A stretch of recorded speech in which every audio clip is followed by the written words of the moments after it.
Hello friends. So the next topic we will see is antiplatelet drugs. Drugs which are used as antiplatelet agents. So the learning outcomes of these on completion of these sessions, the learner will be able to define and describe the platelet aggregation in human body, how this platelet aggregation takes place, then what is the role of the antiplatelet agents and their pharmacotherapy and their clinical application of antiplatelet agents. So these are the learning outcomes. So antiplatelets agents. Formation of localized platelet plug is in the response of the endothelial damage. There is a damage to the endothelial layer of the blood vessels, and due to that what happens, there is an initiation of the thrombosis, and in the initiation of the thrombosis the localized platelet aggregation and plug formation. This is the first stage. So there is a damage to the endothelial tissue. Due to that there is a accumulation of platelet, and this platelet accumulation lead to the formation of thrombosis. So platelet aggregation is the initial stage of formation of thrombosis. So this platelet aggregation, if you prevent, in further the thrombosis can be thrombosis formation can be prevented in further. So inhibition of the platelet function is the it is utilized as a prophylactic as well as in the therapeutic purpose. So many time in the conditions like ischemic episode or myocardial infarction, stroke due to thrombosis, these antiplatelet agents are mostly used. So drugs like COX inhibitor, phosphodiesterase inhibitor, ADP inhibitors, these are the agents which have the antiplatelet property, and these agents are used to prevent the platelet formation, and by that way they are used in the ischemic episodes or myocardial infarctions like this. So ultimately they prevent the thrombus formation by acting as an antiplatelet agent. So very first agent which is used as an antiplatelet agent is aspirin. So how it is acting? So this is the mechanism. So thromboxane A2, it is the product, it is actually the protein which is responsible for platelet aggregation, and this thromboxane A2 is the product of the arachidonic acid. So arachidonate is converted to thromboxane A2, and this thromboxane A2 is nothing but the platelet aggregation agent. So cyclooxygenase is the enzyme which is responsible for the formation of prostaglandin from arachidonic acid, and this prostaglandin act as a precursor for the thromboxane synthesis. So ultimately how this reaction is taking place, with the help of cyclooxygenase, arachidonic acid is converted to prostaglandin, and prostaglandin act as a precursor for the thromboxane synthesis. This thromboxane then act as a aggregation agent for the platelet. So if we stop the formation of thromboxane, you will get the antiplatelet actions. So here the aspirin, how it is acting? Aspirin actually acetylate the cyclooxygenase. So due to acetylation of cyclooxygenase enzyme, this platelet action is inhibited. So thromboxane formation is inhibited by aspirin. So it prevents the platelet, and ultimately the formation of thromboxane from the arachidonic acid with the help of cyclooxygenase will be blocked. But one of the typical thing is that this inhibition is reversible. It will last for the lifespan of the platelet, and that lifespan is almost only 7 to 10 days.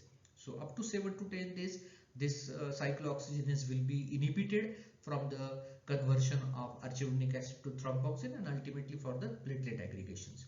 So after 7 to 8 days, this cyclooxygenase which is present on the surface of platelet will be gone away, because there will be no platelets, new platelets will come, and with the new cyclooxygenase they will have the capability to convert it. So ultimately the aspirin induced cyclooxygenase inhibitor will have the lifespan of up to 7 to 8 days. So we require the repeated administration of the dosage. So the dose which is required for the antiplatelet effect of aspirin is 75 to 150 milligram per day, and it shows this antiplatelet action at the maximum in this dose only. So this is what the how aspirin is acting as an antiplatelet agent by blocking the cyclooxygenase and conversion of arachidonic acid to the platelet aggregating agent, that is thromboxane. So the other agents which are also acting as an antiplatelet agents are clopidogrel and ticlopidine.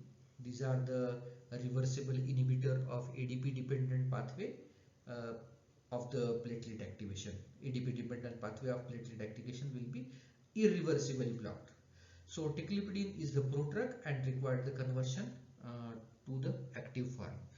So generally these drugs are always used in combination with aspirin so as to get the maximum antiplatelet action, and that is seen at the most for the 4 to 7 days. This is one of the category, one type of a drug.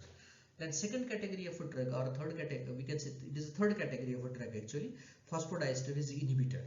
So they increases the intracellular concentration of cyclic AMP, the phosphodiesterase inhibitor drug, and they inhibit the platelet phosphodiesterase. So ultimately by that way they decreases the platelet aggregation. So inhibition of platelet phosphodiesterase and leading to the decrease the platelet aggregation. And due to decreased platelet aggregation, we are ultimately getting the antithrombic effect. And generally these phosphodiesterase inhibitors are also given in combination with the aspirin. So previous drugs and these drugs, phosphodiesterase inhibitor, these both drugs are given in combination with the aspirin. And the next category is glycoproteins 2B or 3A. It is a blood, actually these are the glycoproteins which are present on the surface of the platelet, platelet glycoproteins. They act as a receptor for fibrinogen and leading to the platelet aggregation. So if you inhibit this glycoprotein, these are also responsible for antiplatelet action. So drugs which are glycoprotein 2B and 3A inhibitor, they also act as an inhibitor of a platelet aggregation. So as far as these drugs are concerned, then where these drugs will be used. So these drugs specifically like aspirin, ticlopidine, these are the used in secondary prevention of myocardial infarction whereas ischemic episode. So once the ischemic episode or angina pectoris or like that way, if there is an after treatment whenever it is required at that time to avoid the further complications of the occurrence of the thrombosis and platelet aggregation, to prevent that these kind of drugs are given. So they are always given in the combination, and they can be also given to prevent the stent induced thrombosis. Many times the stent which are inserted inside the arteries or vein, they may have the tendency to initiate the thrombosis mechanism. So these drugs can be also given to prevent this stent induced thrombosis. Again, in association with that, vitamin K is again we have seen in previous also, but this vitamin K is also applicable over here. It is essential to form an active form of prothrombin. We are knowing very factor 2 and other factors like 7, 9 and 10 also. So if there is a deficiency of vitamin K, there is an increase in tendency of a bleeding. So therapeutically, we have to correct this bleeding tendency, and hence they are used an antidote for the excessive oral anticoagulant. If there is an excessive oral anticoagulant, then to counteract that, vitamin K is given to prevent the bleeding tendency in these patients. The vitamin K or its analogs can be given. So these are all about the this category of a drug. If you have any kind of difficulty, you may contact me at this given number and the email ID. Thank you very much.